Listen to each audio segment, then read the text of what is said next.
Hey folks, I'm back with another DIY Halloween video.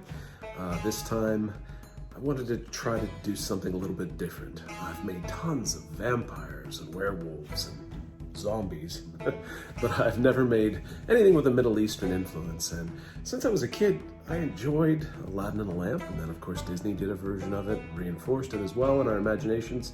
And I thought this would be an opportunity to really add something with a little bit of a different flavor. Now, at the same time, I saw the TikTok cloud ceiling. I thought, wow, this is a perfect opportunity for me to blend that into the base of the Genie. And you'll get to see that if you watch the rest of the video. If you like this kind of content, please consider subscribing and liking the video. Ask any questions you have in the comments, and let's get started. I begin by covering my plastic head form in plastic bags and then covering that in a layer of masking tape. I make my eyes from polymer clay with cabochons that I then cover in resin. The trick here is to start building out the features in sort of a very general way, so I started sketching out some jaw lines on some cardboard that I had laying around the house, and then attaching that to the head and covering it in a layer of tape to try to include it in the form. So basically just trying to block out some of the features, getting a look at the nose and the eyes and the ears until I sculpted it into something that I think looks dramatic enough to be potentially a djinn. Once I have most of the facial features built out, I come back and start covering that in a layer of bed sheet that I've cut into strips and then dip it in PVA glue. And that gives a nice leathery skin to build everything up, everything else on, all the rest of the detail. I've got to remove the head at this point because if you try to remove it later after the next layer, well, it will crack and potentially destroy all that hard work that you've put into it. I ended up filling that with a spray foam, and then I took some Loctite foam and covered the head in a layer of that Loctite foam. If you cover it in Loctite foam, allow it to rest for, spray it with water, and then allow it to rest for approximately 4 minutes. It develops a skin that is then sculptable. And you can see here, it looks sort of lumpy and rough, so I have to come back in with some paper clay to start refining the features, putting in some folds around the eyes, building up the eyelids. And then I started into the fun part of painting the creature.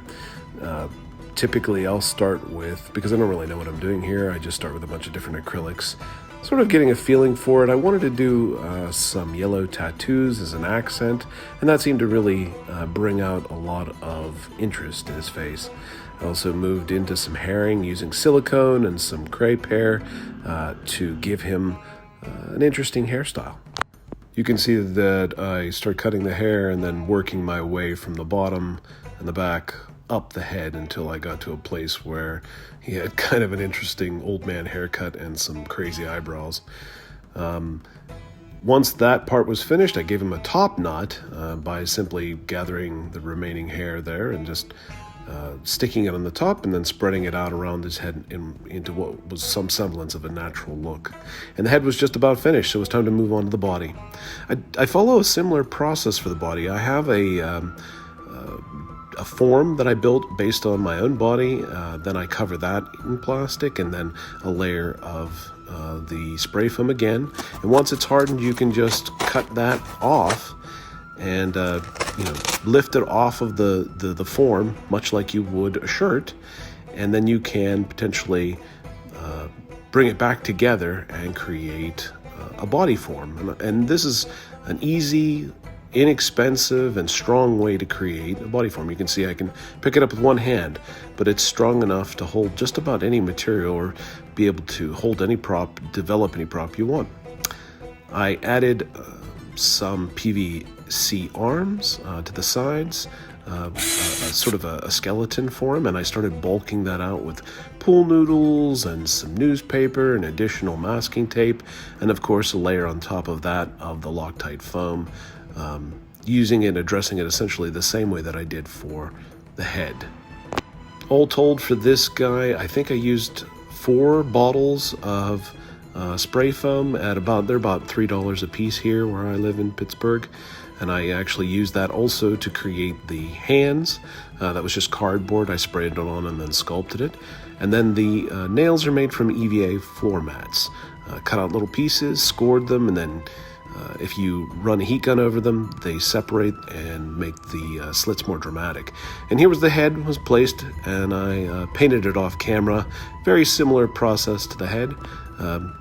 And his upper body was just about done. Now, I knew I mentioned the TikTok cloud ceiling, and I needed something to attach that to. So I built this out of vinyl cardstock and some PVA. And then I wrapped that in a layer of plastic that I then heat shrunk and attached, you can see here, to the bottom.